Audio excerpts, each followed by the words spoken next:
Hello. Hopefully you can hear me. Can you hear me? I can't see you. Can we switch my screen to Oh, it's on YouTube. Anyway, I can't see you. Okay, well, I won't be able to see you, but how many have we got, David? We've got 111. 111. That's lovely. That's lovely. So welcome to all 111 of you, and I'm sure more people will be joining us.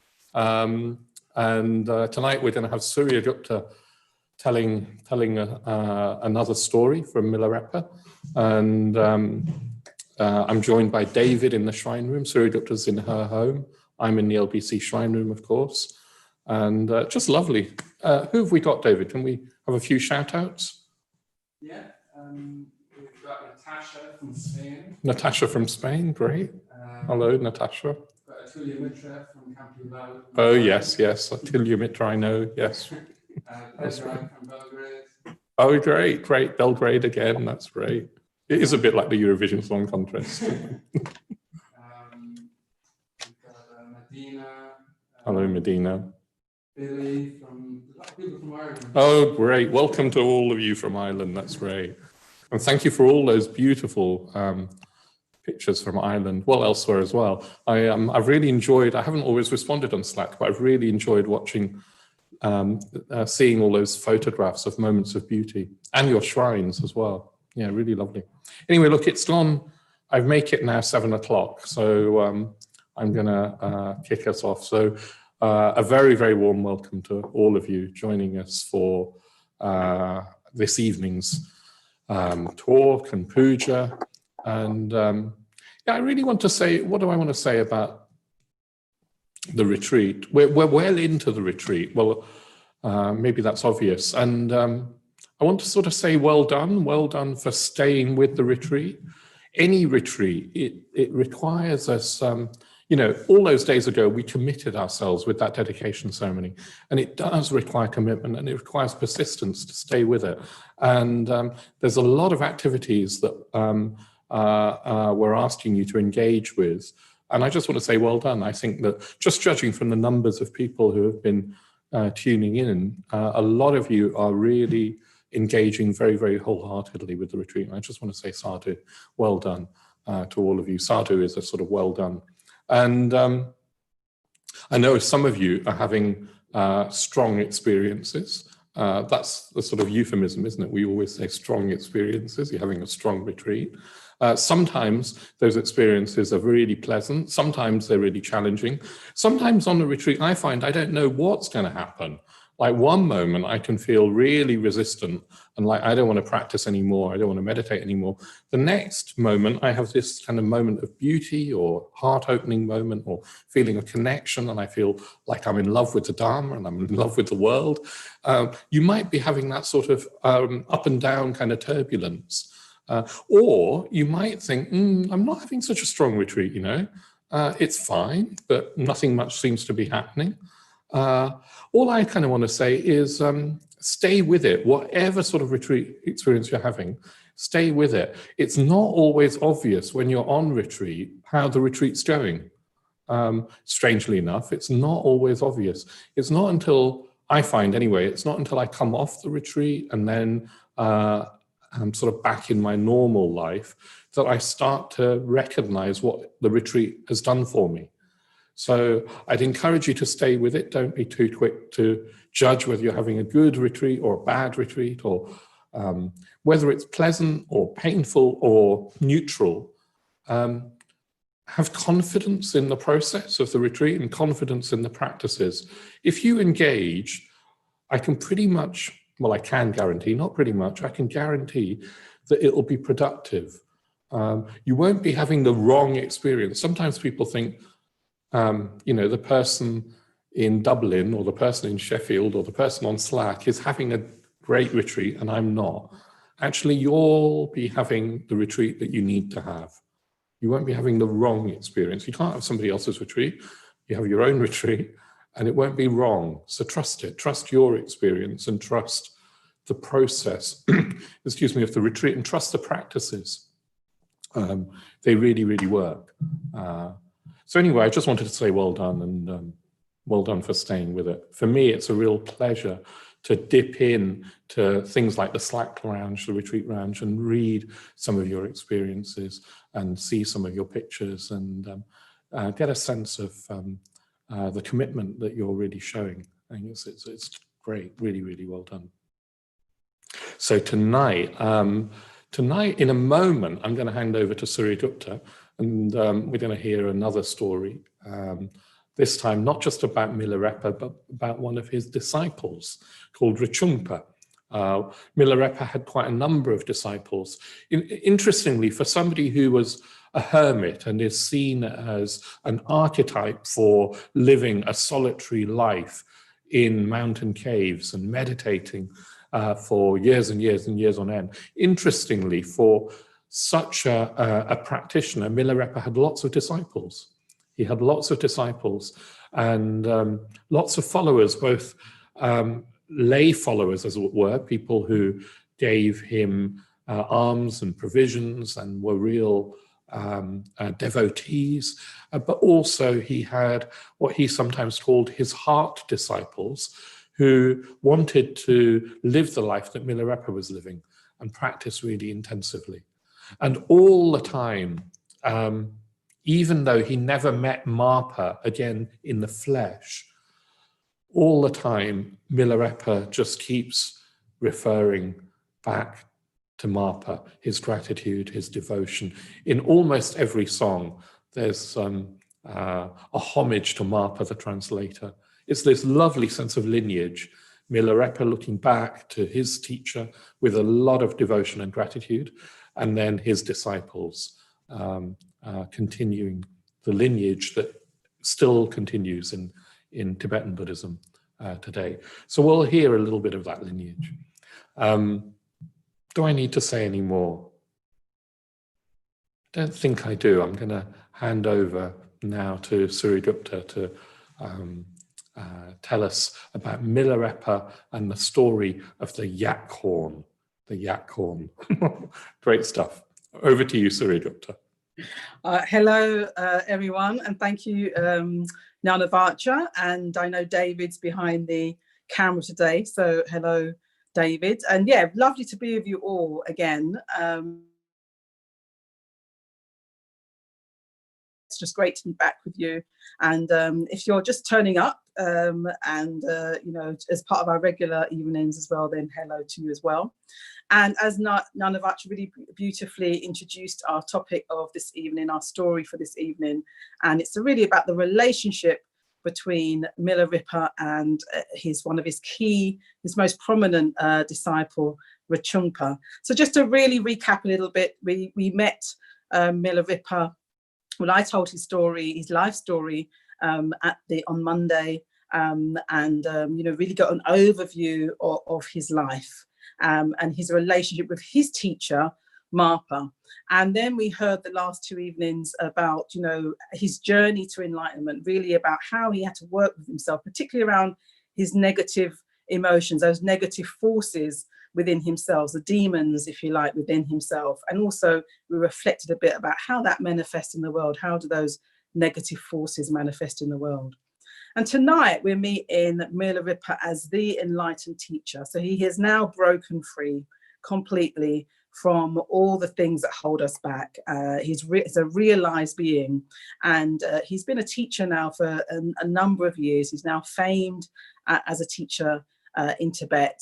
And we sort of get an insight into, his relationship with one of his disciples.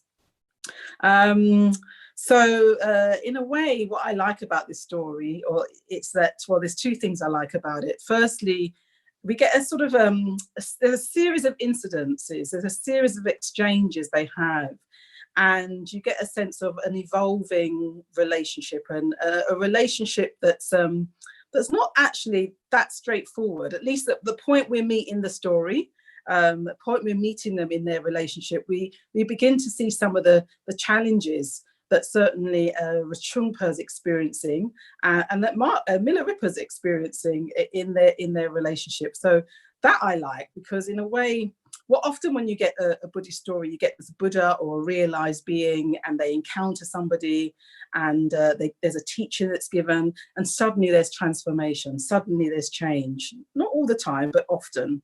And then they go away, and it's almost can feel like they all lived happily ever after. With this kind of thing, you actually see the kind of how they're trying to, or how Rinpoche's trying to deal with Milarepa, and how Milarepa's trying to teach Rinpoche. And it's not straightforward. It is a bit awkward. They do get into some difficulty, and I quite like that, because it's kind of real. I was saying to Nana Vacha before we came on air that looking at the story now, it really evoked some of my experiences that I've had in different ways with my mentors, with my spiritual friends, and Nana Vacha was saying the same. It really gives us an insight into what can happen.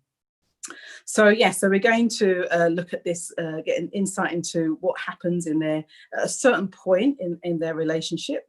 And the other thing to say is, so there's a few songs. I'm not going to sing this evening, at least, but I might say a few of the words, the actual words that were said between Milarepa and Rinpoche, and I think it just gives you a sense of them as real people that did live in the 11th century, and really had these exchanges.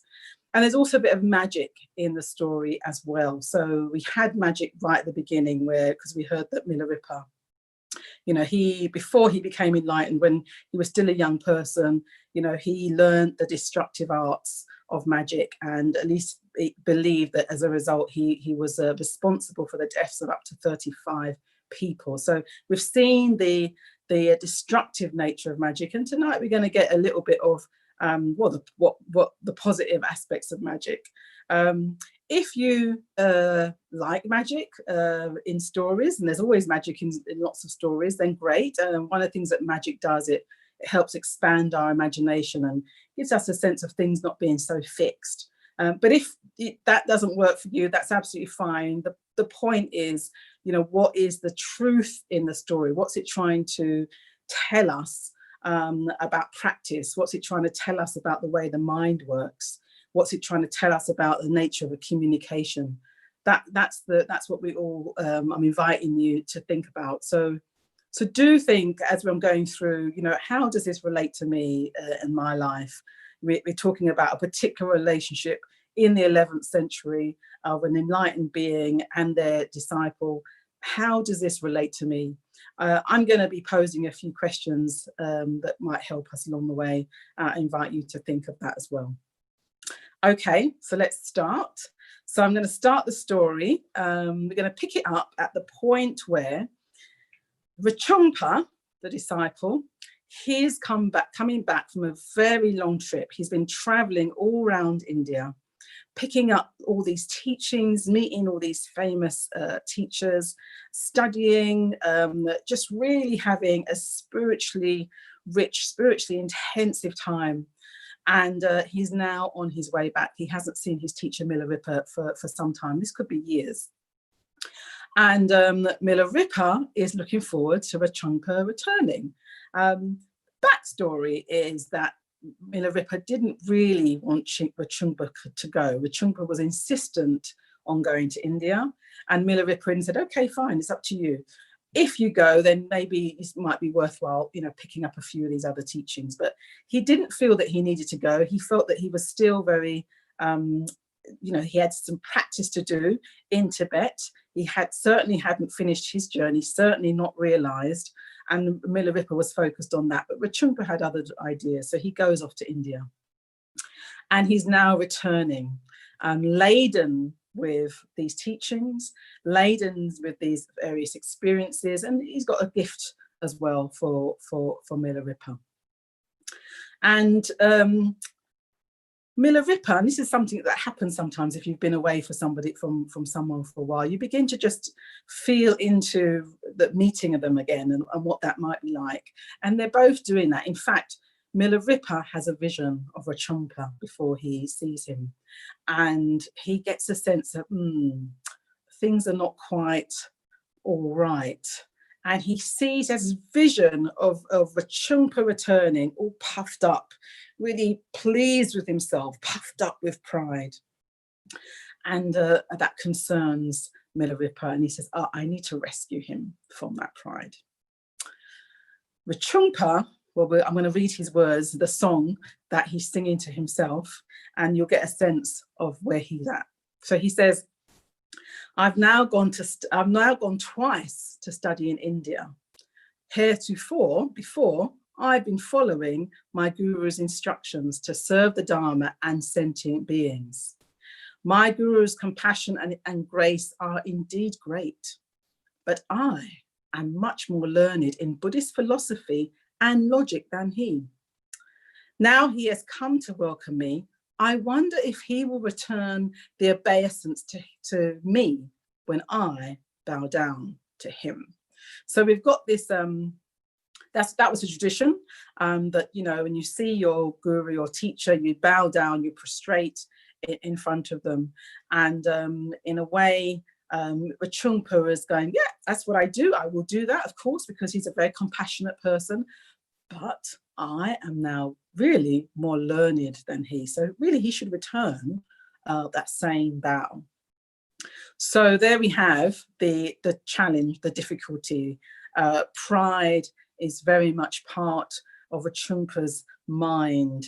And Milarepa is really concerned. In fact, he says, I wonder if he's been possessed by demons or he's been influenced by pagans. And I think when he says pagans, I probably think, well, Bhante Sangharakshita thinks that he's thinking of the Indian society at the time, very ridden with the caste system, very ridden with people ranking themselves in terms of superiority and inferiority. And he thinks that maybe he's influenced by that. So this is what's really concerning Milarepa. So pride is a challenge. Pride is an obstacle. It appears as an obstacle where he's comparing himself and, you know, at least thinking that he's equal to Milarepa now and should be treated as such. And secondly, yeah, he's basically, when I say pride, it is just a sense of his own importance. Pride in that sense, you know, sort of arrogance, really, sort of sense of, well, I'm somebody now. You know, maybe I wasn't before, but I'm somebody now. And you can almost, as I'm saying it, I'm having that sort of puffed up expression. Really, yes, look at me, I'm somebody now, and I'm worthy of respect. I'm worthy of people bowing to me. You can just get the taste of it, can't you? So, so pride and comparison. And in a way, in Buddhism, we talk about the three root poisons. We talk about greed, hatred, and ignorance. And sometimes people add two. They say there's 5 poisons. There's 3 core poisons we need to uproot to be free. And then there's 2 additional ones they add. And one of them is pride or conceit. And the other one is distraction.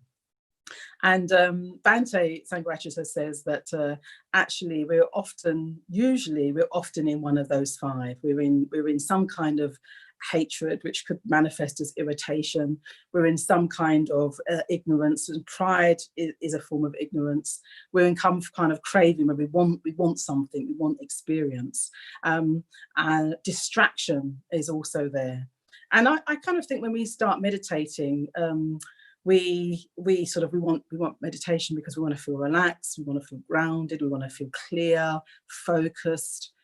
And then one of the reasons that meditation can feel difficult is because we're encountering any of those 5 in different ways. And often if you find yourself in meditation, you know, sort of having a narrative where you're in a battle with somebody, well, it could be hatred, of course, but sometimes, often it's that comparison that's coming in. I was thinking when I was reflecting on this today, I was thinking, well, anger, irritation, frustration that we feel in our bodies, it's an unpleasant experience. Craving might be pleasant, but we feel it again often in our bodies. We can really get that sense of that. But how do we experience pride? What gives us the clues that pride is there? I think it's, as a result, it's actually quite a challenging mental state to work with, because we don't spot it very easily. It doesn't have an obvious physical manifestation. I was doing this earlier because that's how I was feeling when I was talking, but it doesn't always, it can be quite subtle, doesn't always have that. With pride, there is a view, we formed a view that we're somehow superior to others. And we then rationalize that view and just take it for granted. And it can kick in then very quickly. It's like an unconscious thing that can then just happen.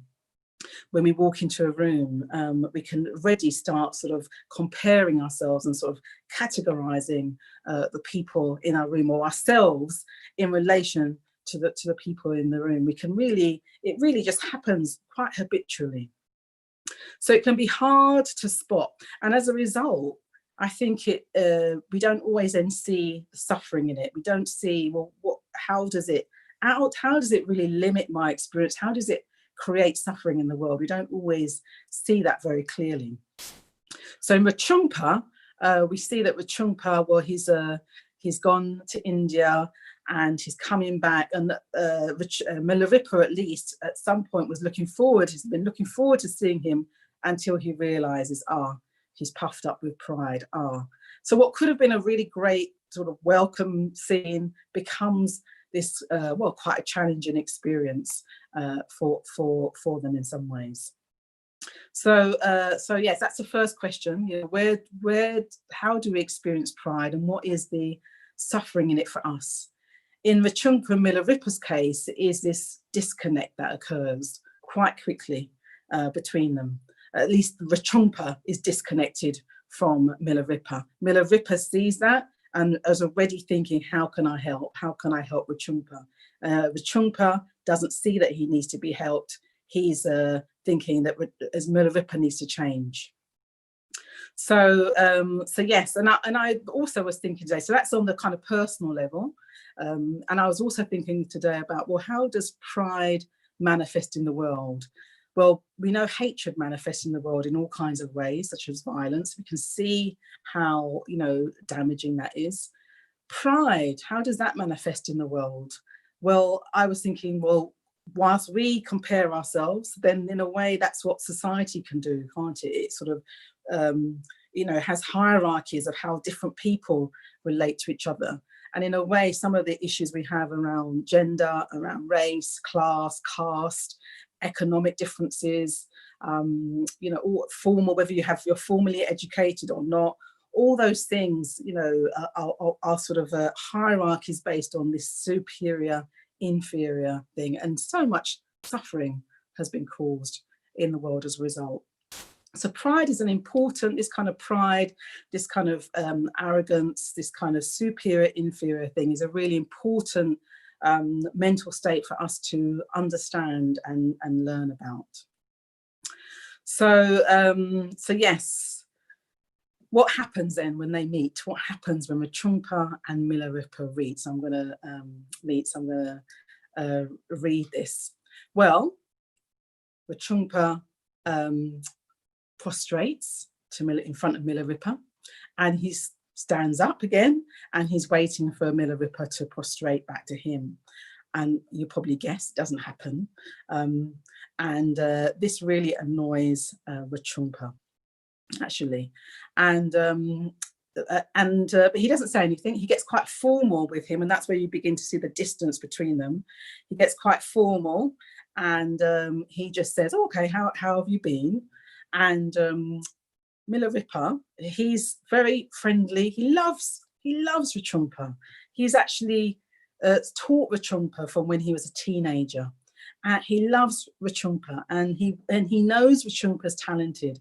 He knows Rachungpa is destined to be his greatest disciple, and he's going to stay in there with him. So at the beginning, he's very friendly, and he really inquires about his trip and his health, and he says, did you get all the teachings you wanted to get? And he's really sort of supportive and encouraging. But right at the end, he says, did you practice and follow your guru's instructions? Did you secure the teachings that you wanted? Did you obtain all the various instructions? Have you gained much knowledge and learning? Have you noticed your pride and egotism? Are you altruistic in thought and action? So, you know, so in a way, he's basically, yes, he's very pleasant, he's very friendly, but he has to, being a guru, being a teacher, he has to point out what's there. And then you get this real dialogue between them where Chumba can't see the pride. He just can't see it. And, you know, in fact, what he says to Milarepa, he gets a sense that Milarepa doesn't quite get what's happened to him. And he wants to really talk about all his achievements. So he then says, yeah, my desires were met and success was won. Like the rising sun, my heart is bright with joy. Now I am back, my guru. Now I give you the Dakini teachings. Please observe them, praise and serve them. So he gets even like, you know, in a way he thinks, oh, you just don't understand, do you? You don't understand where I'm at. You don't understand who I've met. You don't understand where I've been. You've been here up in the mountain in your thin cloth, living on nettles, shabby conditions. I've really been feeling where the success is. And really, I'm bringing you teachings for you to practice. So it's like he doesn't want to go back into a relationship with Milarepa where he's learning. He doesn't want to go back into a relationship where he's learning. He thinks he's arrived. And, you know, this is, Milarepa can see the problem of this. And he says to him, do not be proud and pompous, my little child, was Chumpa, whom I've nurtured from your teens. This learning will lead you astray. So this is another thing to think about now. So we've had pride and that comparison that we can get into and trying to understand it and identify it.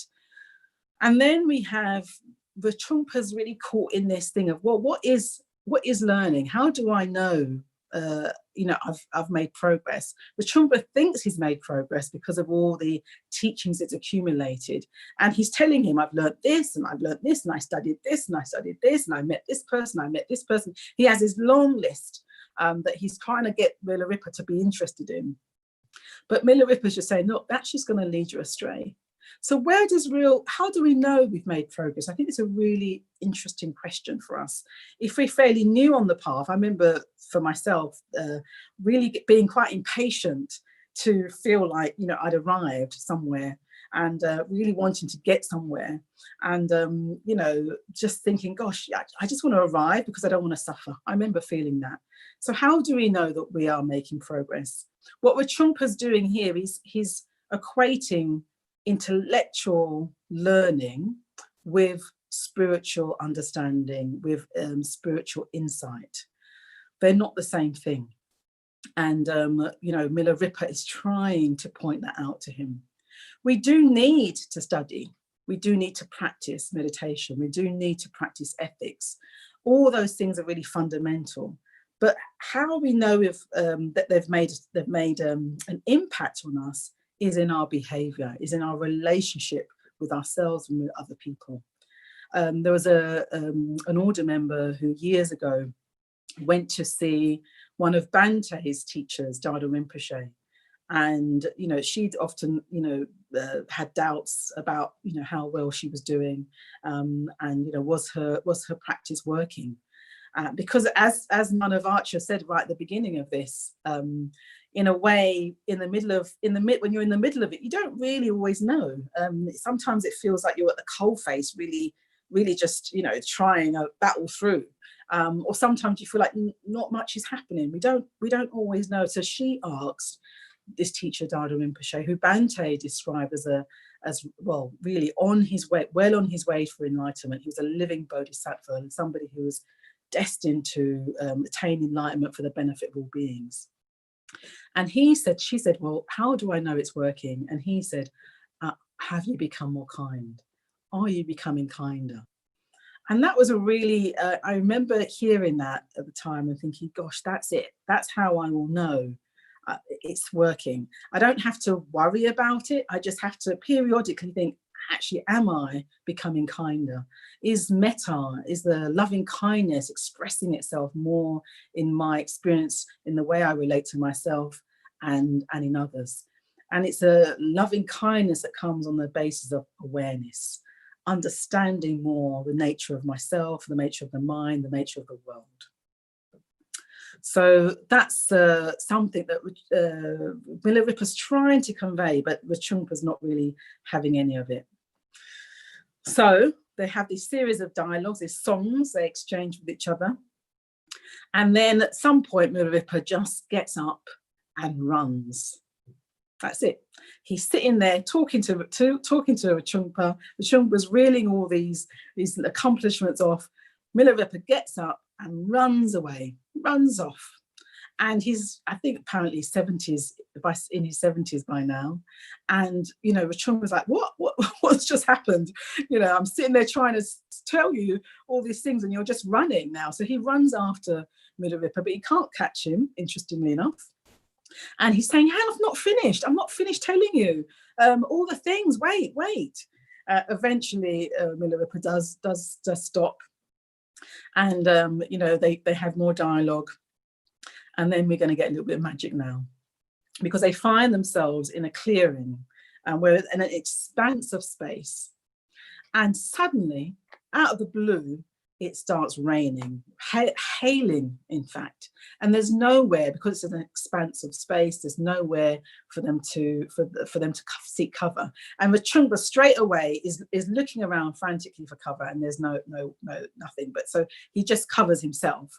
And then at a certain point, he looks up to see where Milarepa is, and he can't see Milarepa. He looks everywhere, and he's nowhere to be seen. And then, I forgot a bit of the story. This is really important, actually. Before this hailstorm comes, they're walking along the road, and Milarepa sees this horn of a yak. I don't really know what a yak looks like, but I can imagine it's like this big sort of beast, really.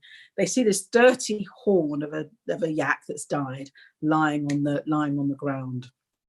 And Milarepa says to Rinpoche, can you pick that up for me, please? And Rinpoche's like, here he goes again. So now what he's seeing is Milarepa. He's not taking any notice of all his accomplishments. And he begins to even think really negatively of Milarepa, like, he's just there, as in living in shabby conditions. He doesn't really know what's going on these days in the world of Buddhism, in the world of these teachings. And now he's telling me to pick up an old yak's horn. And he says to Milarepa, why do I pick up? This is really useless.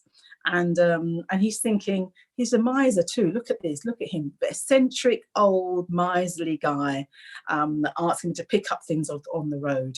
And Milarepa just says, just pick it up, it might be useful. So then they have this hailstorm, and Milarepa's nowhere to be seen.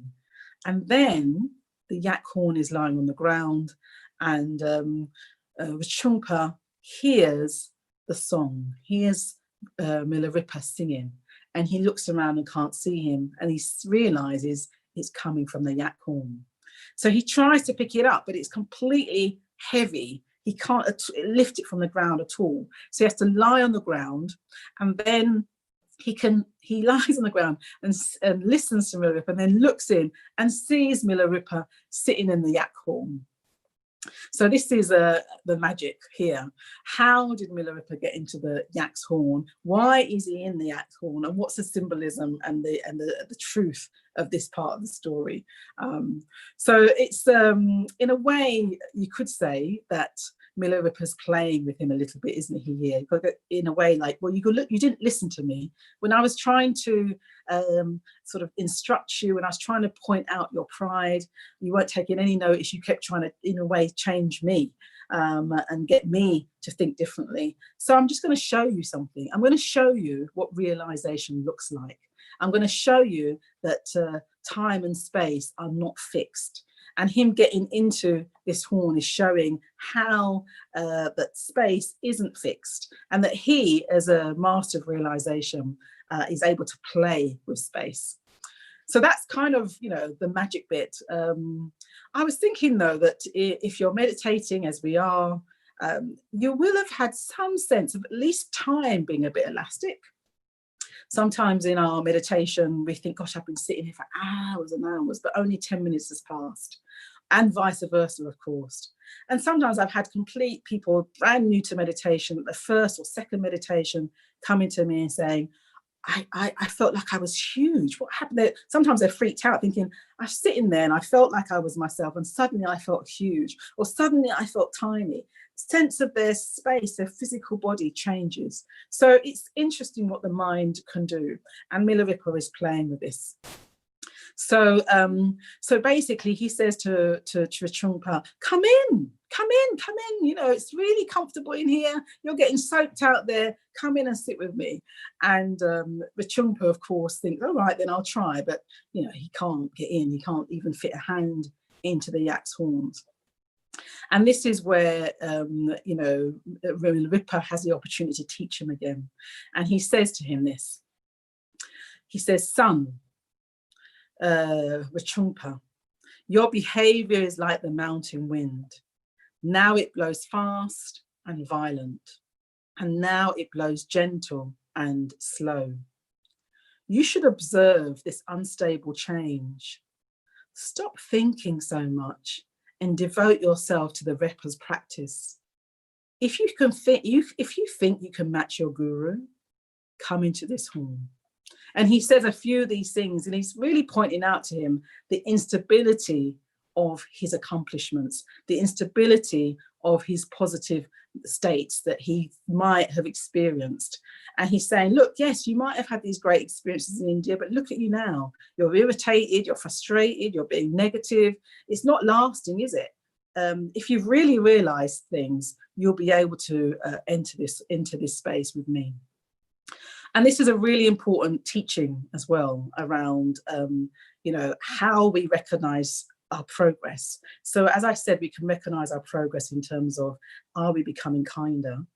And we can also recognize our progress by, well, am I becoming more stable? Is there any positive mental state I'm developing? Becoming stable, becoming more consistent. I remember somebody saying this to me years ago. They said, you're very positive. I wasn't ordained at that point, and they were giving me some feedback. They said, you're very positive, but you need to be more positive. And I was thinking, oh gosh, I've been working so hard on that. You know, how can I be more positive? I was thinking. And so I remember being annoyed that they'd said that to me. But then obviously I reflected on it. I went back to them and I said, okay, what do you mean? How can I be more positive? Because I am trying really hard. And they said, oh, you could just be more consistent. Your positivity, you are very positive, but it could just be more consistent. And I did think, well, that's true.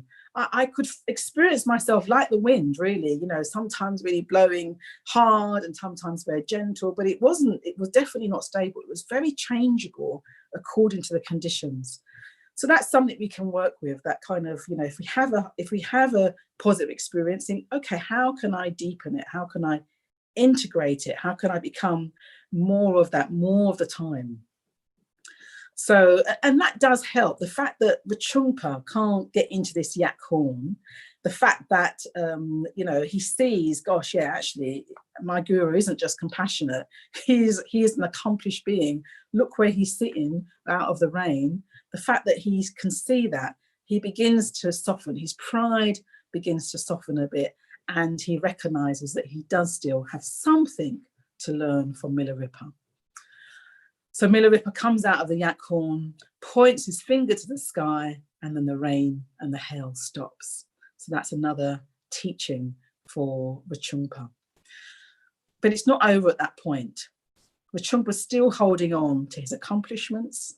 He still thinks that he should be at least more respected or more revered in some way by his guru. There's still some pride he's hanging on to. Something softened in him, but there's still further for him to go. So we're going to go to meditation now. I invite you to think about pride in the world, pride in your experience, how we spot it, how do you know it's there? I invite you to think about how do you know that progress is happening? What's the signs for you? What's the suffering in pride, and what's the challenge in trying to evaluate our progress? And then when we come back after the break, I'll share with you the final thing, maybe not exactly the final thing, because we're going to hear about Richungpa tomorrow, but we're certainly going to hear how he really was able to let go of this pride.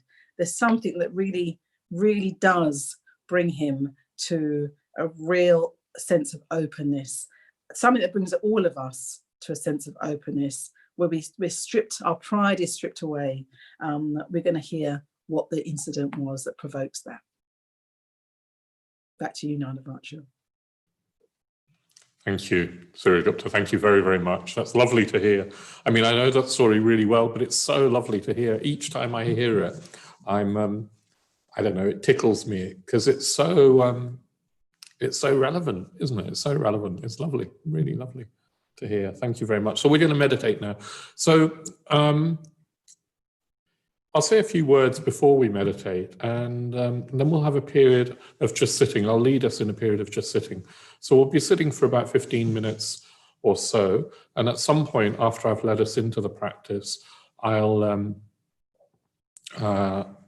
stop talking and we'll just sit in silence.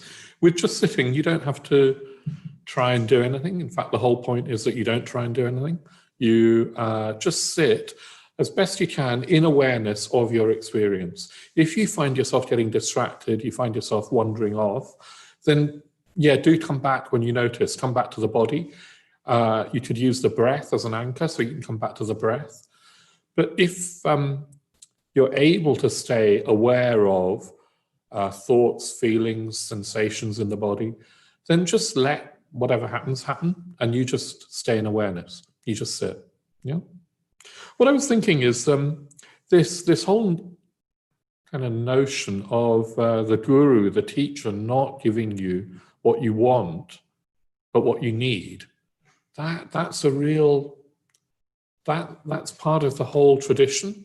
A true teacher will give you what you need to grow, and it won't always be pleasant.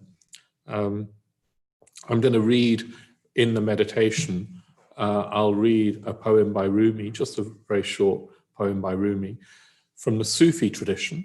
And again, you see this enacted where Rumi is speaking about his teacher and not getting what he wants or being confused about what he should do.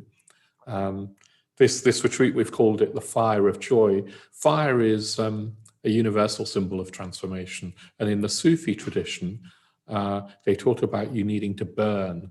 And what they mean is you have to die to your egotism. You have to die to your pride. Your pride has to be burned away. Anyway, so let's sit in meditation posture. And I'll lead us into quite briefly into a body awareness.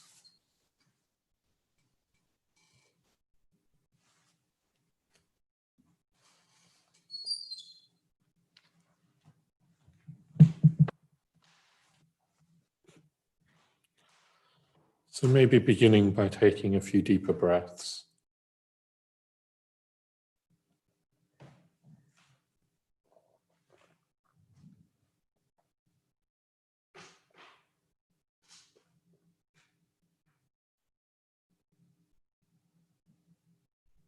And the thoughts and images conjured up by the story, you can let them be there.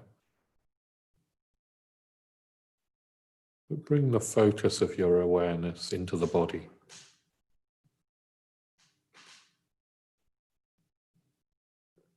See if we can root ourselves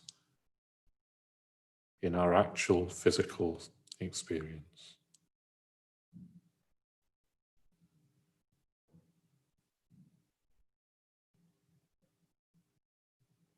So feeling the contact of the body with the support of the seat, the chair or the cushions or stool, and feeling the contact of the body with the ground.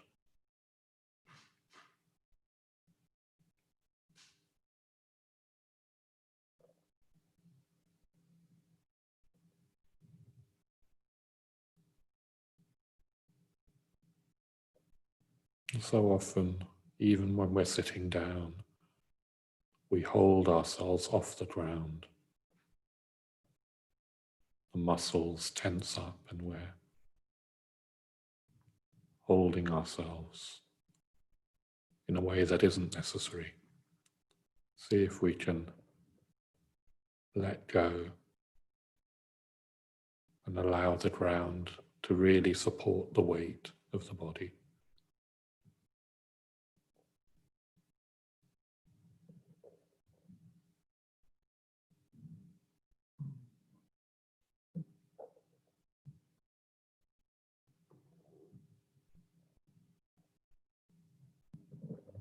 No need to hold on.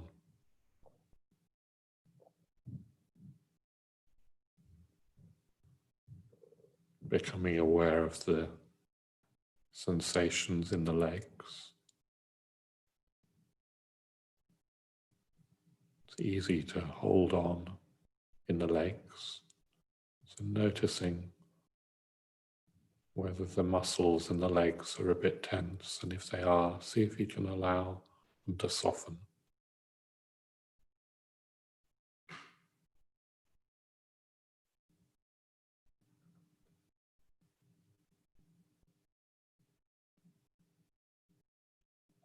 And softening the shoulders.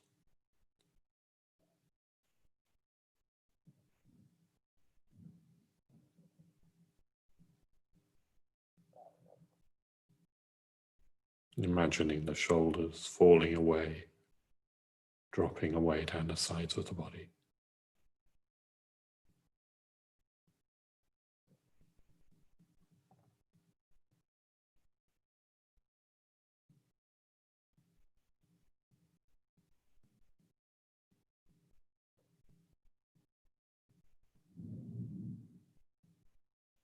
Softening the face.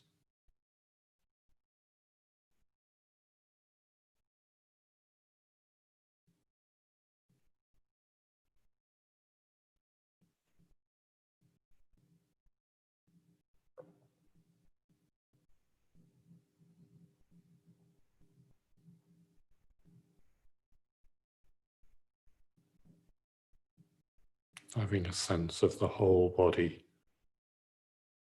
the space that the body occupies.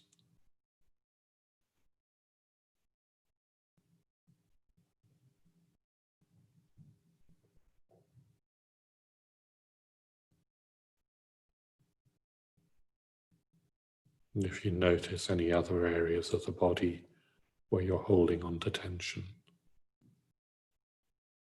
just bring awareness to those areas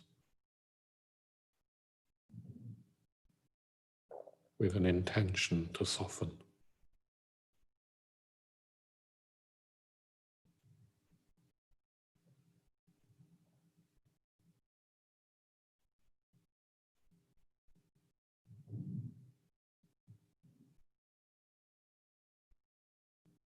Noticing the sensations of breathing.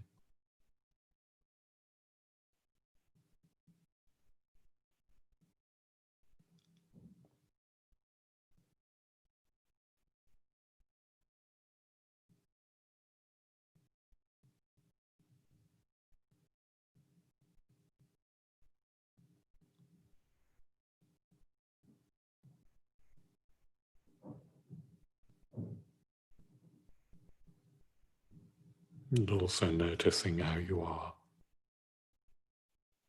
in yourself.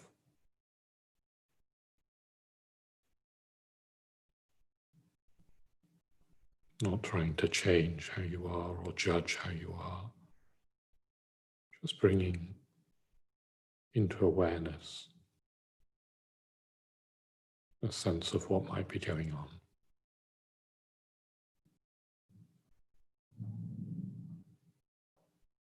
And if you don't know how you are, you should try asking yourself, how am I?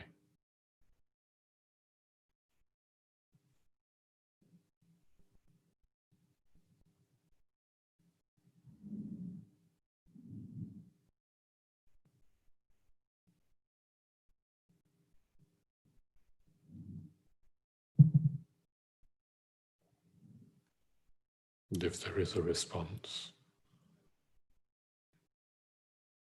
Just including that in your awareness with a gentle, tender, patient attitude.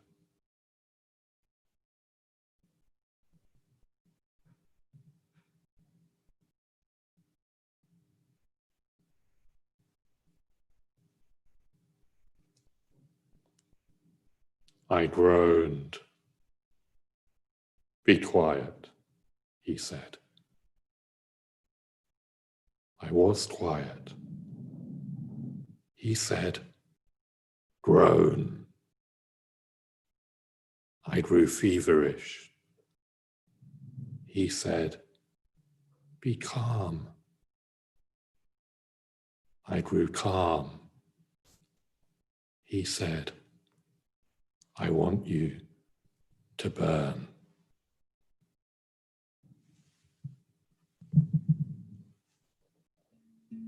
Just sitting.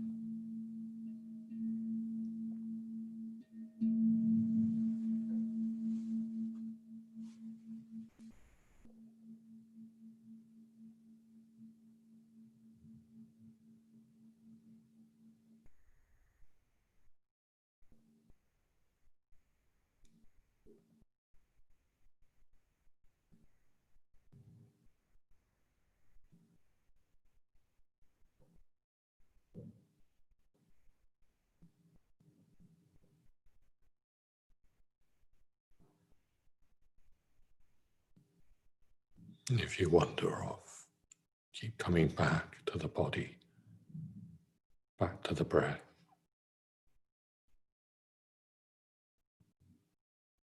But otherwise just sitting in awareness of whatever arises.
I groaned. Be quiet, he said. I was quiet. He said, groan. I grew feverish. He said, be calm. I grew calm. He said, I want you to burn.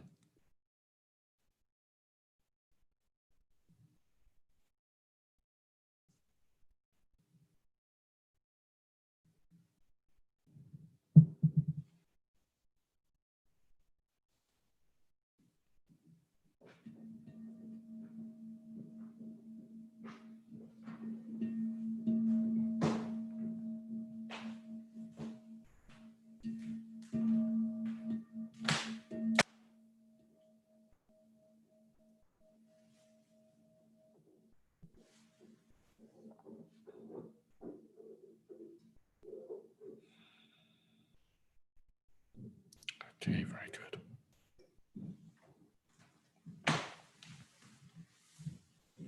So now we're going to have a short break where you can grab yourself a drink. We'll come back for 8:05, and then Suryagupta is going to tell the remaining part of the story. Okay, so see you at 8:05.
Hi there. So we're back.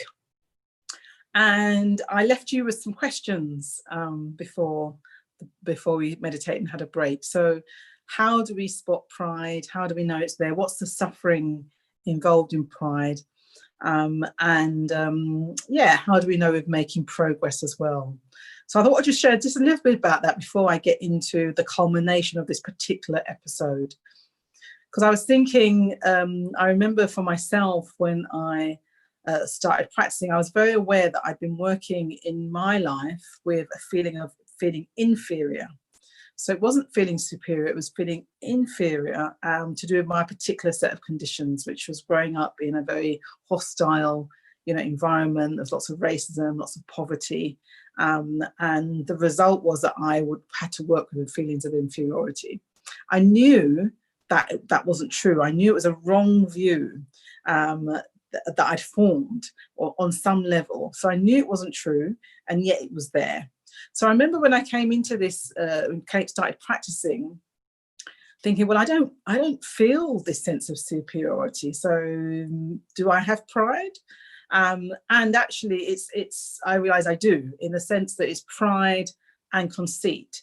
It's a view that you form, an assumption that's formed based on some kind of status, some kind of hierarchy.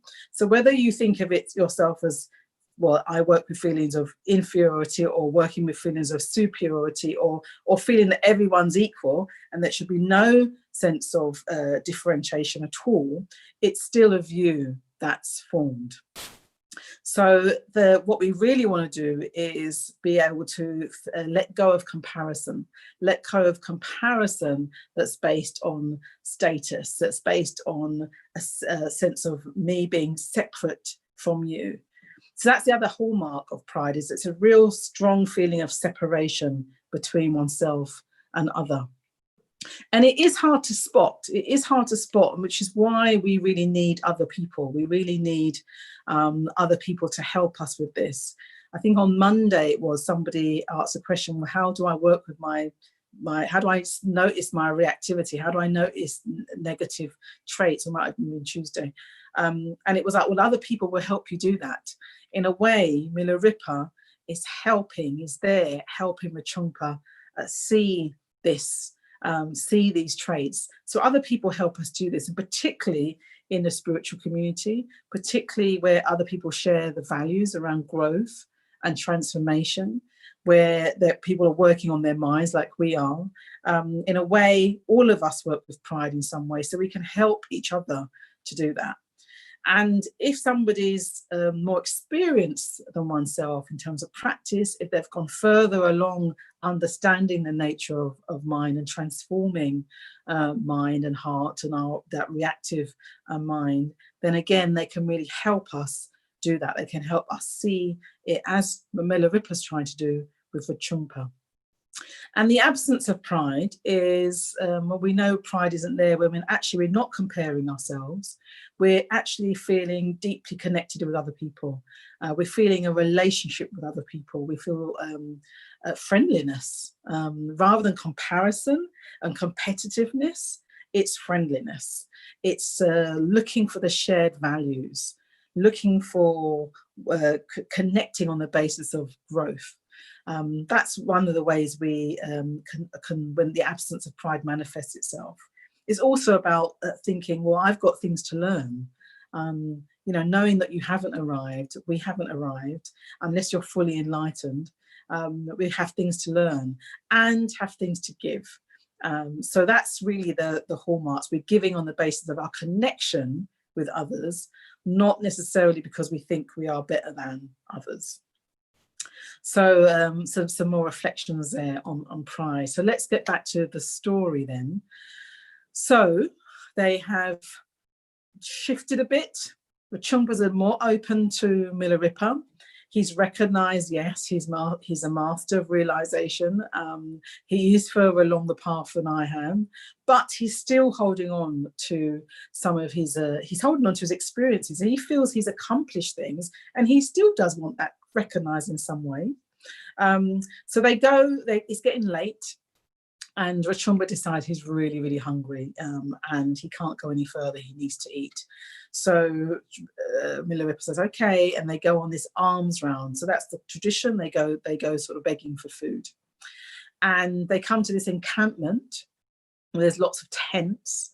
And Milarepa, well, Tricumpa, Milarepa says, actually, look, there's a let's go to that first tent, that's large tent, and we'll beg for food there. And Tricumpa, because he's trying to still show his accomplishments, and now he knows he shouldn't act too proud, so he tries the other tact, and he tries to be humble, and he says, oh, no, we mustn't go to the biggest tent, we must not neglect the poor people, let's go to the really small tent, the small tent, the dark tent in the corner, and let's go there to see if we can get some food there. So Milarepa says, okay, and they go, and they stand there for food, and out rushes an older woman, and she's furious with them. She is just beside herself, and she says, look at you coming, begging at my door. What do you think this is? I've had people here all day begging for food, just go somewhere else. I haven't even got enough for myself. Just go, shoot. So they leave, and they go to another tent, another larger tent, and get food there. In the middle of the night, they hear a cry. And in the morning, Milarepa says to Rachumpa, go and look into the tent. And they go to the tent, and they see that the woman has died. And she's just there, her corpse is there by itself. Somebody in the night has stolen her things. There's not necessarily a suggestion that anything untoward's happened, but somebody's stolen her things. So all that's left is some food scattered around, and there she is. The end of her life has come. So Milarepa, says, gosh, that was her last words last night. Those last words she said to them, where she was shouting at them, telling them to leave her alone, they were her last words she said to any human being. And Milarepa feels compassion for her, and he tells Rachumpa that they're going to give her a good, decent burial, cremation. And he tells Rachumpa to pick up her body. So Rachumpa again is like, oh, here he goes. I don't want to pick this body up.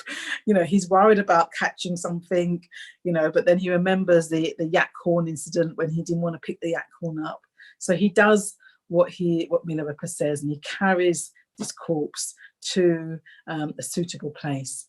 And they do the rituals, and Milarepa is really, really sending this woman off, sending her off. So, giving her the best send off that he can, so that, something positive happens to the consciousness that has ebbed away from her body. And he says to Rachumpa, well, this is our fate. This is our fate. And you don't know when death's going to come. You don't know what your last moments are going to be. So this is a very salutary tale, isn't it? And it's a salutary truth. It's a salutary truth that's always there with us.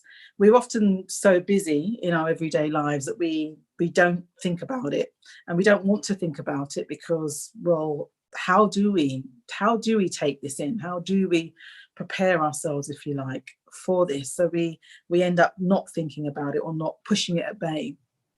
But Milarepa is saying this is what we really are. And it's at this moment they really come back into relationship, with each other. It's at this moment that Rachumpa's pride is ebbed away, because in the face of death, all one's status, all one's possessions, all one's knowledge, is irrelevant. All one has is the state of one's mind. All one has is one's connection with others. And this is what Milarepa says, and I'll read it for us. So he says, when the transiency of life strikes deeply into one's heart, his thoughts and deeds will naturally accord with Dharma. If repeatedly and continuously one thinks about death, he can easily conquer the demon of laziness. No one knows when death will descend. Just as his woman last night. Vachunka, do not be harsh and listen to your guru. Behold, all manifestations in the outer world are ephemeral, like the dream last night. One feels utterly lost in sadness when he thinks of this passing dream. Vachunka, have you completely wakened from this great puzzlement? Oh, the more I think of this, the more I aspire to the Buddha and the Dharma. When I look at the fortunes of the rich, they appear to me like honey to the bees. Hard work, serving only for others' enjoyment, is the fruit of their labor.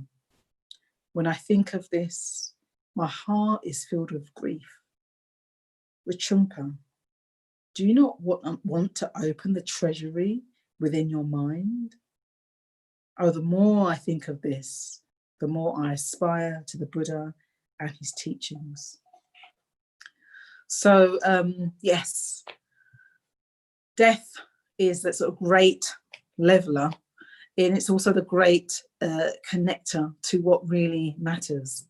And all we have at that point is our state of mind and the quality of our relationships, the quality of the connections we've made that really give us a sense of you know, what values really. In a way, it's the connections that are based on values that's helped us develop our values and live our values that's going to support us at that moment when everything else passes away.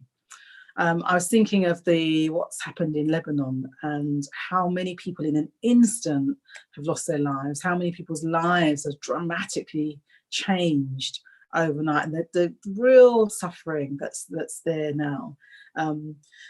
And you know, all one can do as a Buddhist is think, okay, how do you prepare for the unexpected? How do you prepare for the certainty of the uncertain? Because we don't know what's going to happen at any point in time. So how do we prepare for that?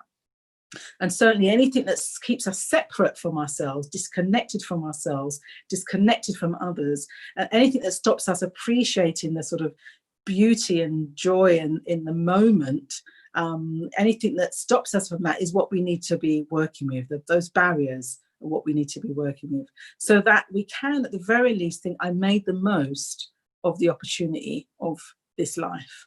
When that moment is upon us, I've made the most. I can be present with whatever the experience is. I've made the most of it, and then have a sense of love. Have a sense of love for whoever one might be leaving behind. Have a sense of peace that you've done one's best. We've worked on ourselves enough to make the most of ourselves and the experience of life and of the people in our lives. The Buddha says that if we knew how impermanent things are, if we knew that life was short and if we really knew it, not just intellectually, but knew it in our bones, we would stop our quarrels, we would sort out our quarrels. So that's at least what we can do. Think about, how do we sort our quarrels? How do we bridge the gap when we feel separated from others? So Vachunka is restored, harmony is restored between him and Milarepa. In burying this woman, in sending her off, they're aware of their own impermanence. They're aware of why they're in this relationship with each other, what they're trying to do. And Vachunka recognizes Milarepa is able to guide him to that place where he's able to really be in touch with what matters most and the preciousness of his life and life itself. So I'm going to hand back to Nanavacha, and please do write your questions in the box, in the chat box. Thank you. Thank you. Thank you very, very much, Suryagupta. Beautiful, beautiful talk, beautiful story.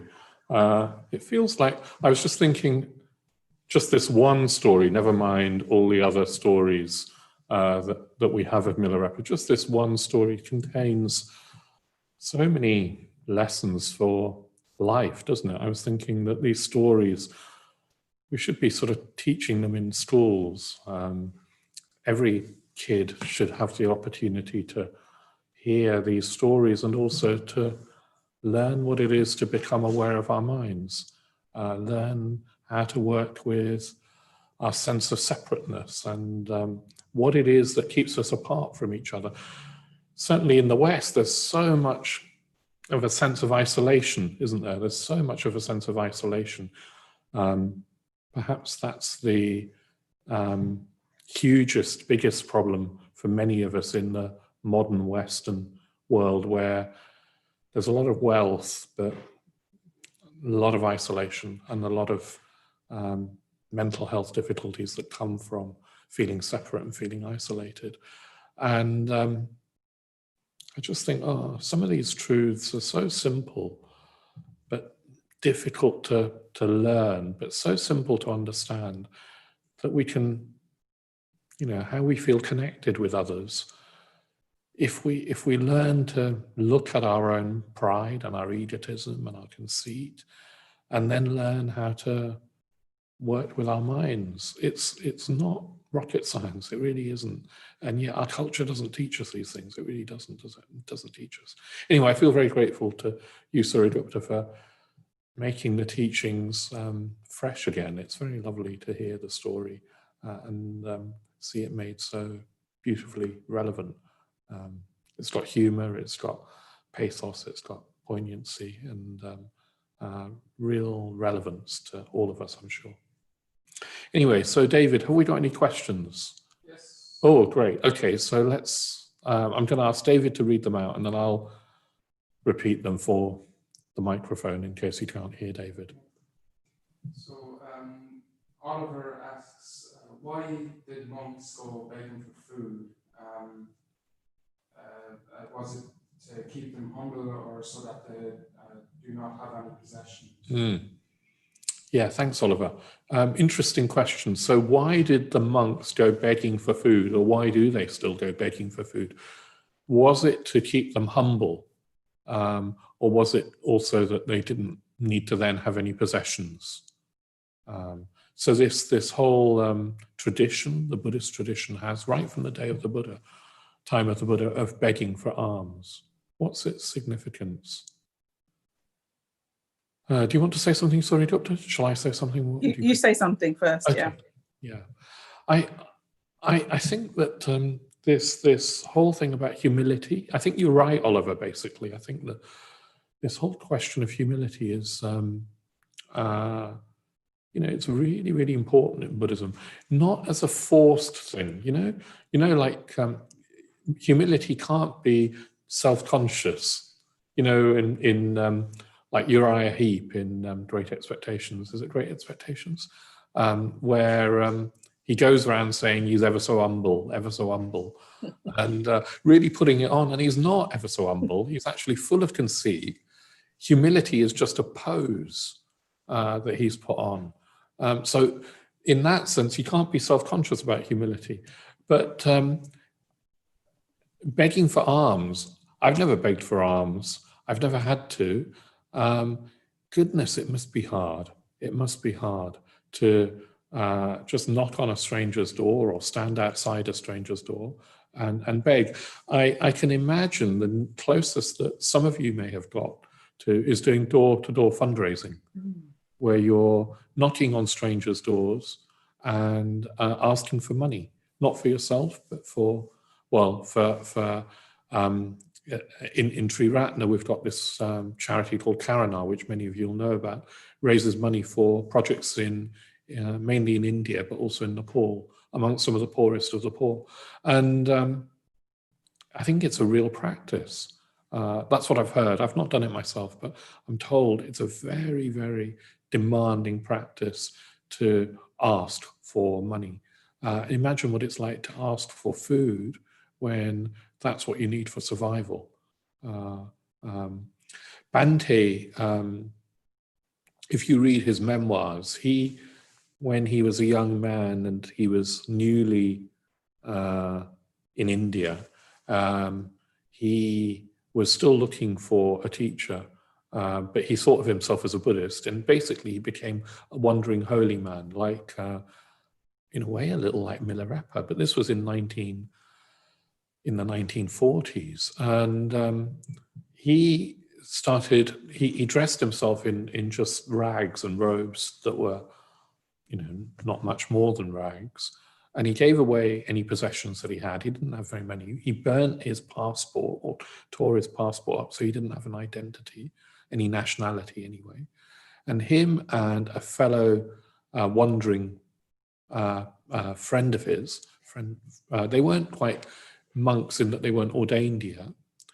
They lived on alms. They went begging on foot, barefoot, around, the villages of India, begging for alms. And he said that the practice of begging for alms had died out in India. In Buddhist countries, in Sri Lanka and things, you still have monks doing it, but in India it died out. Buddhism had died out. And he said people were shocked to see these wandering sadhus. And of course, he did encounter all sorts of responses, like Milarepa and Rijjongpa encountered. Some people would have said, just go away. What are you doing, you layabouts? And then other people were very moved and gave them food. Goodness, that's a demanding thing to do. Do you want to add anything, Suryagupta? Yeah, I'm just thinking the demand of it, that the idea as well is that whatever's put in your bowl, you eat. And so I have often thought, I don't know how I would manage with that, because it's about working with that sort of discriminating mind, the mind that goes, I like this, I don't like that. Really working with that and actually going, everything, as long as it can nourish my body, then I'm going to eat it, So I think it's a very powerful practice. But it's not one that's in the cultures, that I'm been part of, and it's not something that I particularly. There's other ways I can practice that kind of not discrimination of mind rather than doing alms rounds. But I respect the tradition because I think it does demonstrate this kind of real letting go of preference, and being open to receiving. Really seeing receiving as a real quality to develop, and the gratitude that comes with that as well. Thank you, Oliver. Any other questions, David? Ben asks, why did Milarepa run away from Rijjongpa when they met? Okay, so Ben is asking, why did Milarepa run away from Rijjongpa when they met? Did he run away? I'm not sure he did, but Suryagupta. Well, apparently he runs away, but it's not even spoken about very much. It is just like he's sitting there one moment and he runs the next.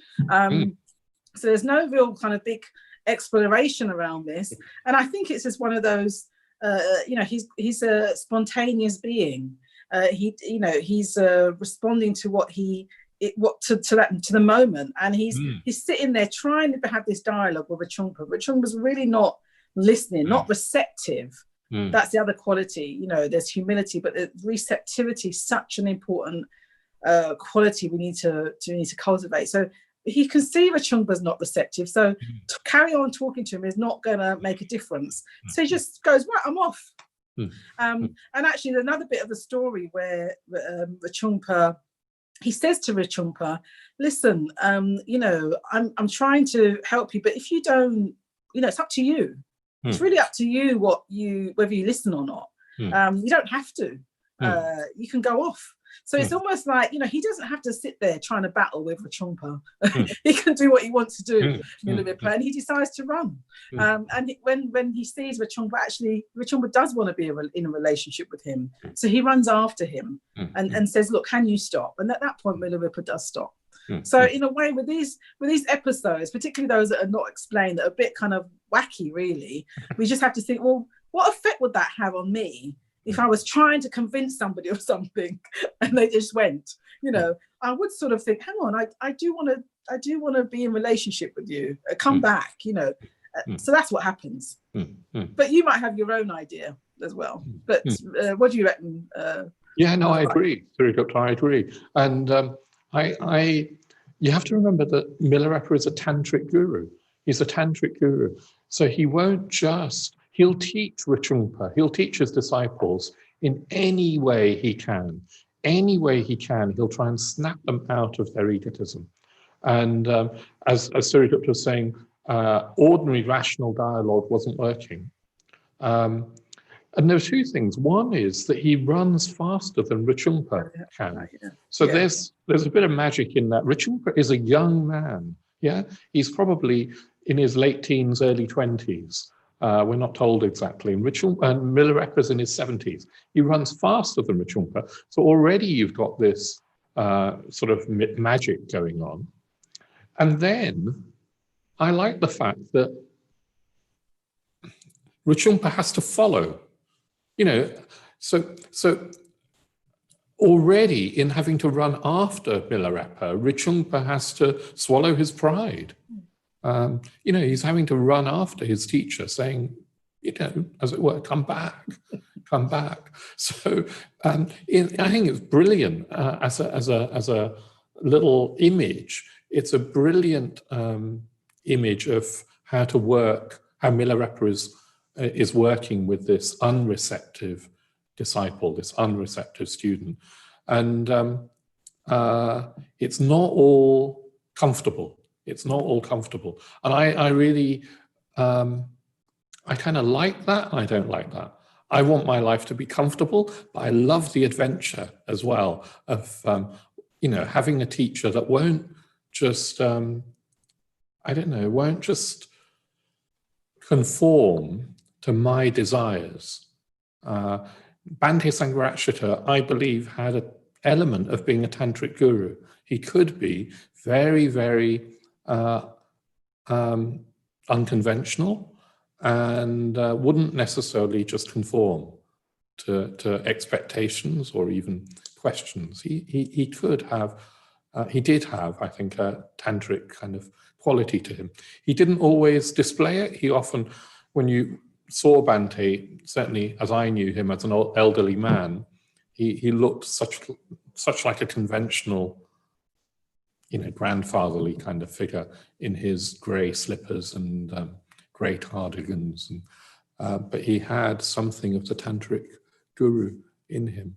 And I think a real teacher will not just conform to your expectations. They'll confound your expectations.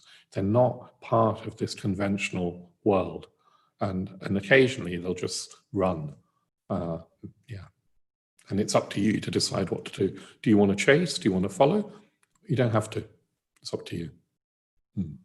Yeah, so thanks for that, Ben. Any more, David? Yeah, I just probably a short one from that. Kiran is wondering, what is Tantra? It's something he's been curious about for a while. Yeah, what is Tantra? So Kiran, what is Tantra? Well, Tantric Buddhism, more accurately, it could be called Vajrayana Buddhism, is the Buddhism that's particularly practiced in Tibet, sometimes in Japan. Buddhism developed over many years, and it had three great phases. I'm not really a scholar, so I can't tell you exactly the time scales, but the third great phase, the first great phase was early Buddhism, you could say, and the Buddhism that you see in Sri Lanka, in Myanmar, in Thailand is early Buddhism, particularly following the word of the Buddha, or as close as we can get to the word of the Buddha, according to the Pali Canon. And then Mahayana Buddhism was the next great phase, which particularly seemed to emphasize compassion and altruism and trying to attain to enlightenment, not just for one's own sake, but for the sake of all beings. It had a sort of critique of early Buddhism, but we can't go into that. And then Vajrayana Buddhism was the third great phase, which particularly emphasized working with direct experience and working with energies and transforming our energies from unenlightened consciousness to enlightened consciousness through, as it were, this transformative fire. And it particularly emphasized the guru-disciple relationship. In order to really work with tantric teachings, you have to have a teacher. So it particularly emphasized that. The Tantra was there in India, and then it moved to Tibet, and it's particularly alive in Tibet. And Bhante, in a way, has brought, for us in Triratna, all three phases together. He says that there's truth in all of those three great phrases. There's value in there. And particularly in our order, if you get ordained, you are introduced to some practices which come from the Tantra, the Buddhist Tantra. And yeah, there you go.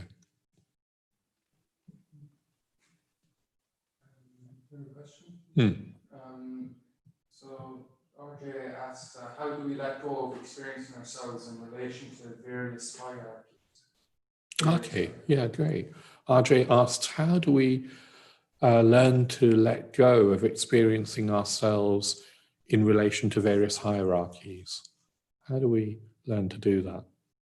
Do you want to say something, Suryagupta? Great question, really.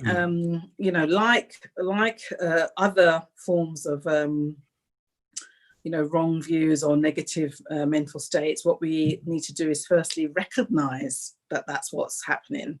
Often we don't recognize that we're even sort of doing this evaluation, doing this in comparison. We don't recognize it, and therefore we just assume that that's how things are, how we are in relation to other people, and we don't sort of see it's like a bias. And there's a sort of popular term now, isn't there, unconscious bias? But in a way, you can see it. Well, because we make these assumptions, because we do sort of in a way grow into the world with these various ways of perceiving ourselves and others, and categorizing ourselves and others, and therefore having some sort of social hierarchy often that goes along with that, we will have these sort of biases in experience. So I think the first thing is just to note that, you know, to be able to just see it. One way that helps us see it is being in relationship to other people, and being in relationship to other people who are just different to us, you know, in all kinds of ways are different to us, have a different world view, different way of perceiving the world. And it's often when we come into relationship with people that we then kind of say, oh, hang on, I don't see the world like that. How comes they experience it like that and I experience it like this? And that's a really good way to start, particularly if you then react, you know, to their way of experiencing it, or you just assume that your way is right. You know, explore it. You know, why do you have that assumption? You know, it's not that it's necessarily wrong either, but it is kind of like being open to examining how we form the views of ourselves in relation to other people that we have. And I mean, there's lots out there now where you can do that in relation to different areas, but I think the first thing is just to recognize it, be in relationship with other people, see the differences that occur, see where we react or resist different other people's experiences, and then or have views or opinions even about other people's experiences. I often find that if I sometimes share an experience and say, oh no, it's not that, you're not experiencing that, it's this, and I'm often like, well, how would you know? You know, so it's like stepping into other shoes really is another way. Really thinking, how do I step into another shoes so I can see the world a bit from that perspective, or at least imagine what the world might be from that perspective. So other people, recognizing, and then seeing where does it create a barrier? Am I actually really separating myself from that other person because of the difference I perceive? Yeah, thank you. And one of the things that Suryagupta you said was that conceit, to go back to that model of pride and conceit, you know, feeling ourselves superior is conceit in Buddhism, but also feeling ourselves as inferior is conceit in Buddhism. And then interestingly, feeling ourselves as equal is conceit in Buddhism as well, because it's still a comparison. So it's interesting. And with hierarchies, it's also interesting because we live in a culture where hierarchy is often a dirty word.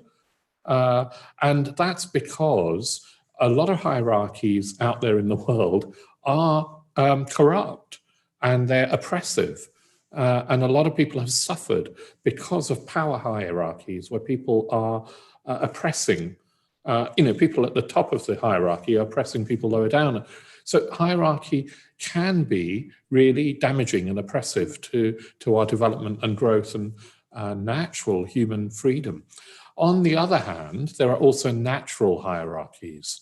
And in the spiritual life, we have to be open to the fact that some people are more experienced than we are, and that we've got something to learn. If we start off from the assumption that we're all equal, which is sort of what Rinpoche was doing, he thought he was equal with Milarepa, then we're not open to learning. We're completely unreceptive.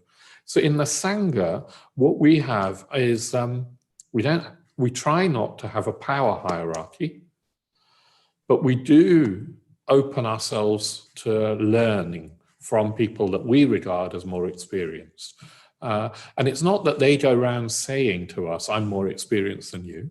I've never had anybody, not even Bhante, say that to me.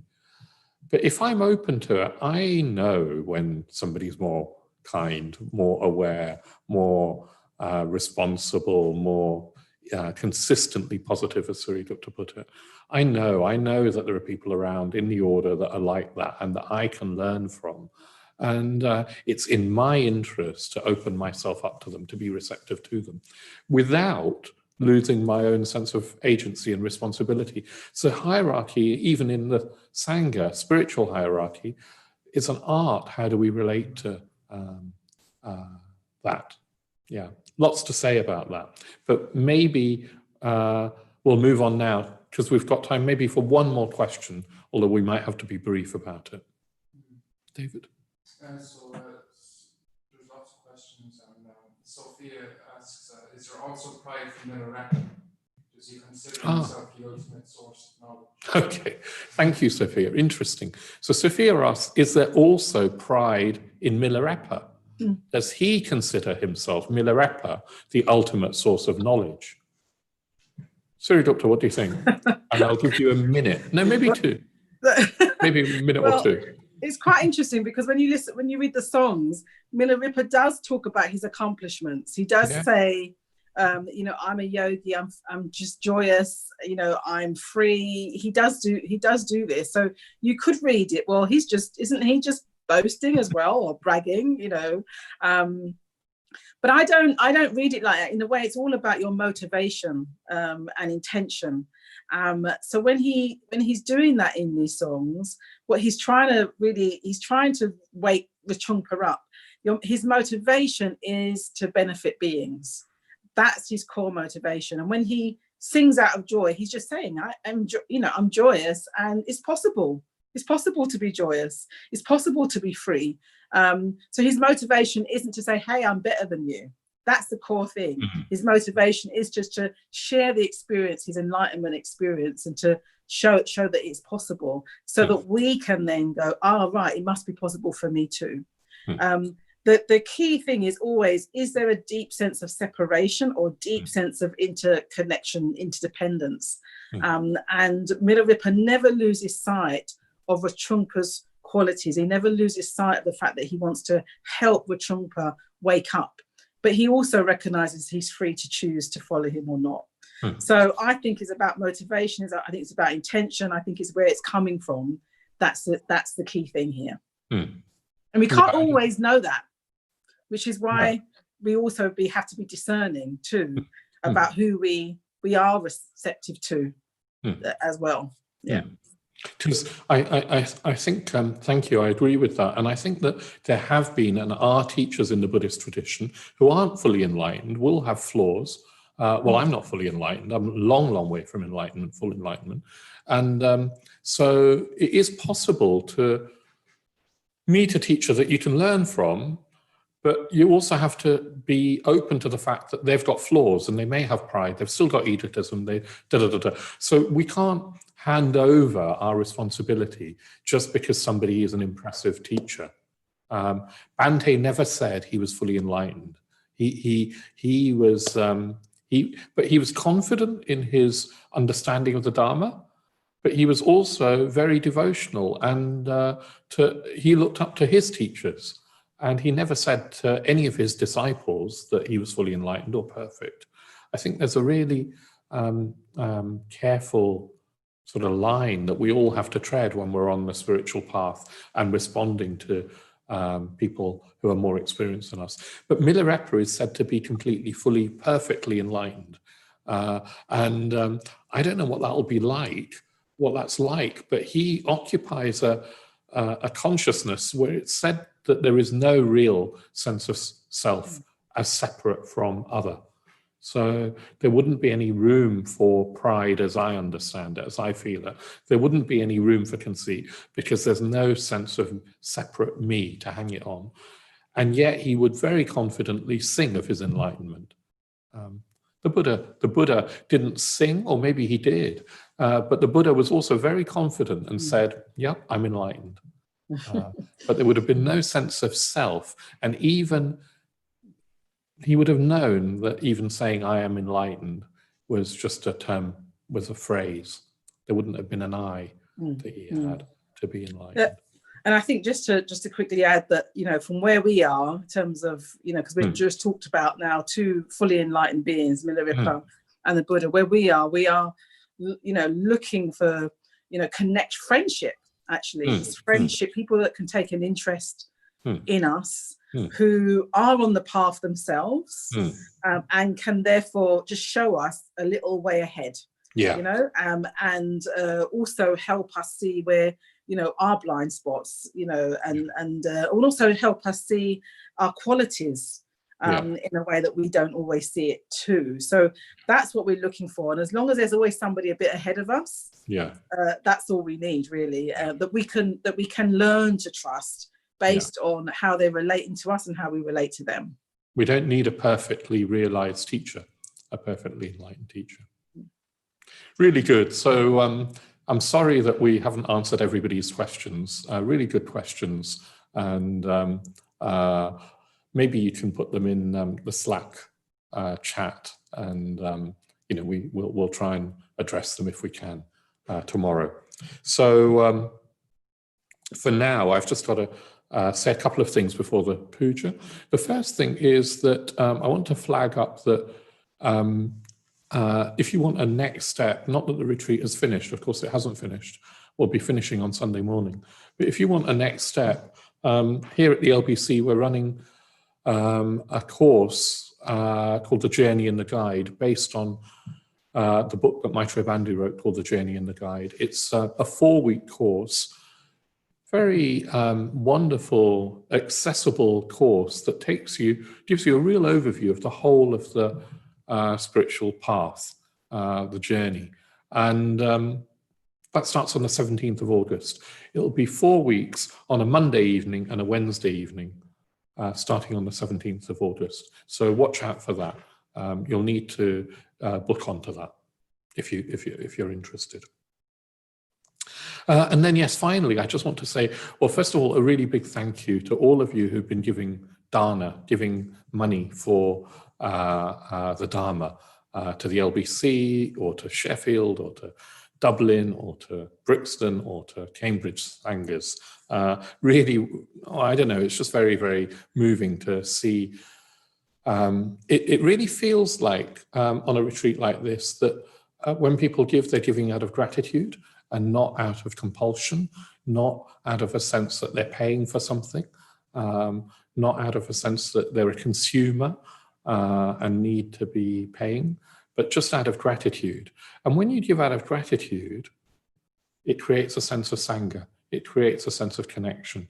In a way, this conceit and pride that Suryagupta was talking about, it's going to be with us all the way until full and perfect enlightenment. Conceit doesn't go overnight. It really doesn't. It might be eroded, but it doesn't disappear.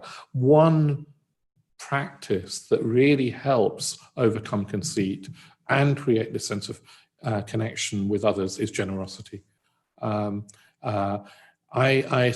sometimes, well, Bhante said, I was going to say I've sometimes said, but actually it's Bhante, that we need to give I mean, what I mean is that I need to give for my spiritual growth.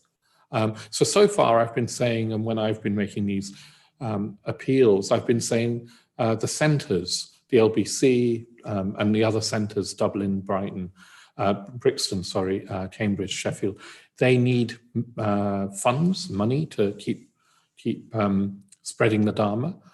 But tonight I want to say that each of us needs to give spiritually.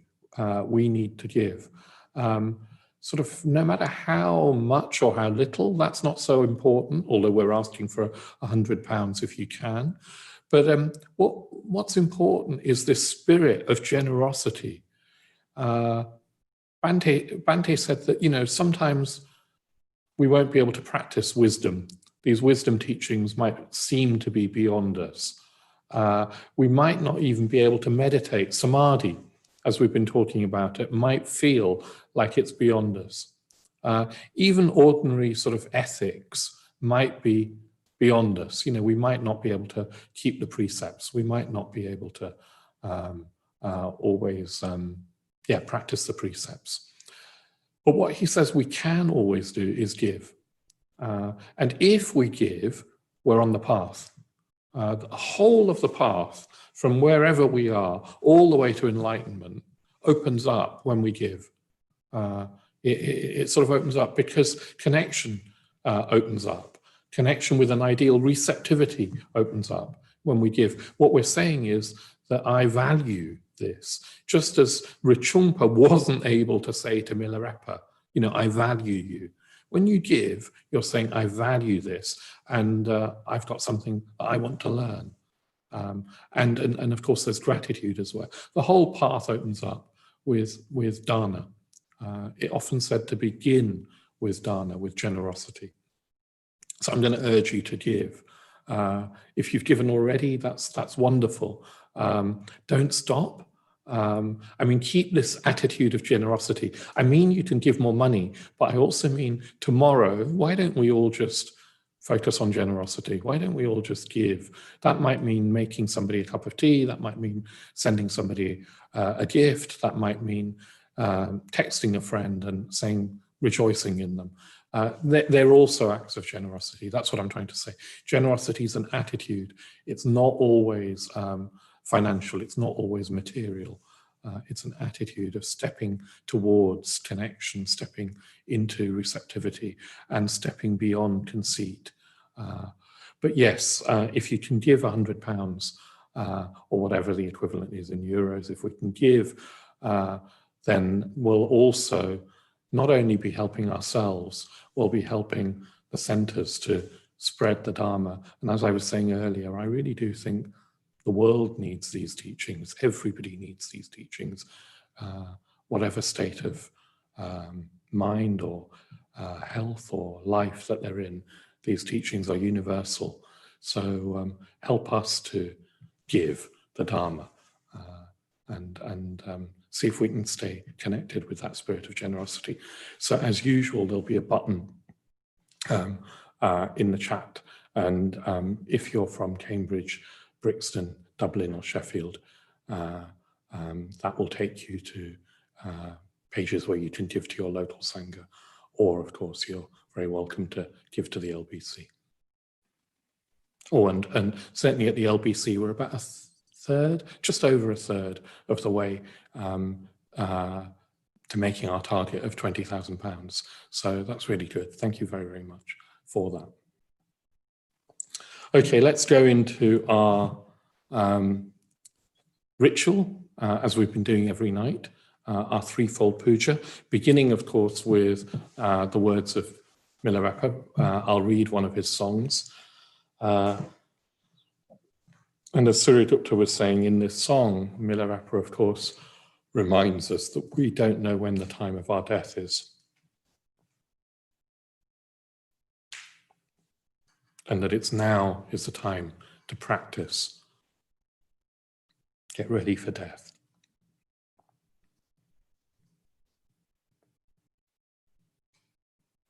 Good, so settling down.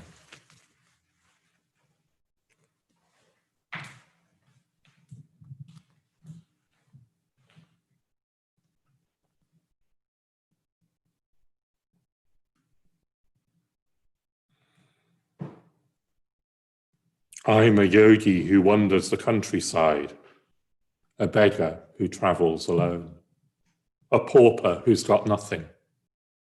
I left behind the land of my birth, turned my back on my own fine house, and gave up my fertile fields. I stayed in isolated mountain retreats, practiced in rock caves surrounded by snow, and found food as birds do. That's how it's been up to now.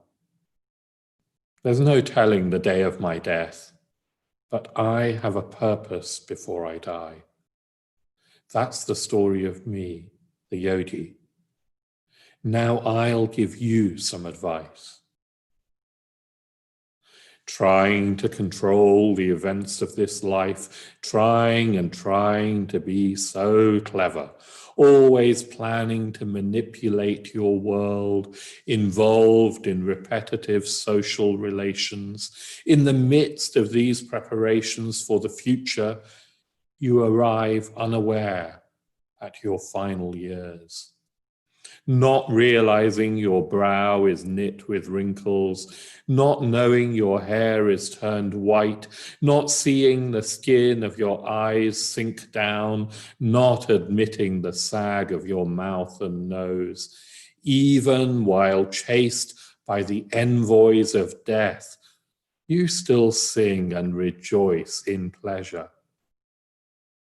Not knowing if life will last till morning, you still make plans for tomorrow's future. Not knowing where rebirth will occur, you still maintain a complacent contentment. Now's the time to get ready for death. That's my sincere advice to you. If its import strikes you, start your practice.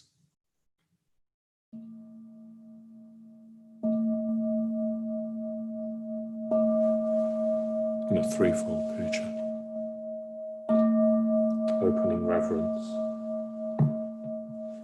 We reverence the Buddha, We reverence the Buddha, the perfectly enlightened one, the perfectly enlightened one, the shower of the way. the shower of the way. We reverence the Dharma, We reverence the Dharma, the teaching of the Buddha, the teaching of the Buddha, which leads from darkness to light. which leads from darkness to light. We reverence the Sangha, We reverence the Sangha, the fellowship of the Buddha's disciples, the fellowship of the Buddha's disciples, that inspires and guides. that inspires and guides. Reverence to the three jewels. We reverence the Buddha We reverence the Buddha and aspire to follow him. and aspire to follow him. The Buddha was born The Buddha was born as we are born.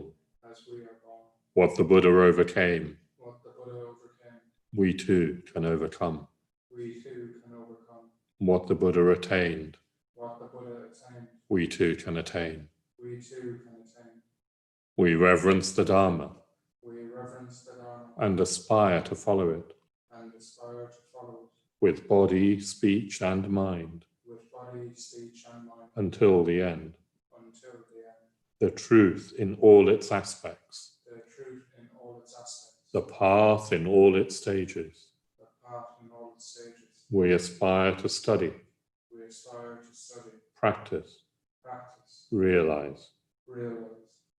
We reverence the Sangha We reverence the Sangha and aspire to follow it, and aspire to follow it.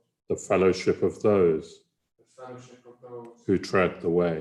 who tread the way. As one by one, As one by one, we make our own commitment, we make our own commitment, an ever-widening circle. an ever-widening circle. The Sangha grows. The Sangha grows. Offerings to the Buddha. Reverencing the Buddha, Reverencing the Buddha, we offer flowers. we offer flowers. Flowers that today Flowers that today are fresh and sweetly blooming. are fresh and sweetly blooming. Flowers that tomorrow Flowers that tomorrow are faded and fallen. are faded and fallen. Our bodies too, like flowers, Our bodies too, like flowers, will pass away. will pass away. Reverencing the Buddha, Reverencing the Buddha, we offer candles we offer candles. to him who is the light. To him who is the light, We offer light we offer light. from his greater lamp. From his greater lamp, A lesser lamp we light within us, a lesser lamp we light within us. the lamp of Bodhi, The lamp of Bodhi, shining within our hearts. shining within our hearts. Reverencing the Buddha, Reverencing the Buddha, we offer incense. we offer incense. Incense whose fragrance Incense whose fragrance pervades the air. pervades the air. The fragrance of the perfect life, The fragrance of perfect life, sweeter than incense, sweeter than incense, spreads in all directions spreads in all directions throughout the world. throughout the world.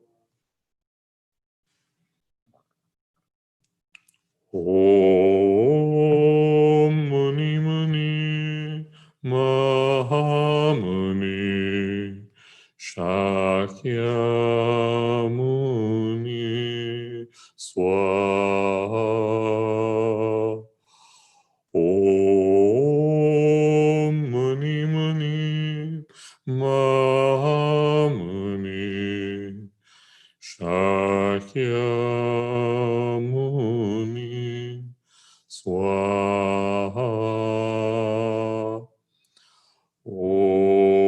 Om Muni Muni Mahamuni Shakya Muni Swaha.